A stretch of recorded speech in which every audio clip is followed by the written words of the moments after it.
हरारत का बहना रोका जा सकता है। 2 बराबर साइज के स्टील के बर्तन लें। दोनों बर्तनों में बराबर मिकदार में गर्म पानी लें।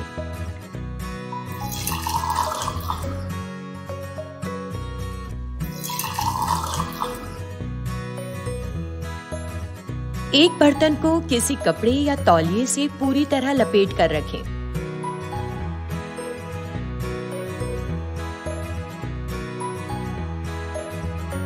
दूसरे बर्तन को खुला रखें। दोनों बर्तनों को 20 मिनट तक वैसे ही रखें। 20 मिनट के बाद दोनों बर्तनों में उंगली डुबोकर देखें।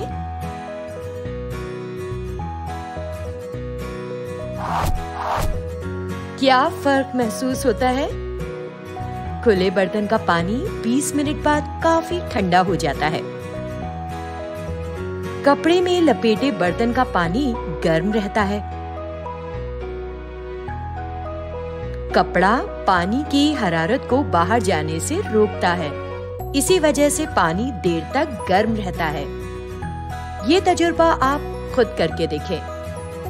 अगर आपको बर्फ मिले तो यही सरगर्मी बर्फ के साथ भी दोहराएं। मालूम करें कि क्या आपके घर में कोई ऐसी चीजें हैं जो चीजों को ज्यादा देर तक गर्म या ठंडा रखती हैं।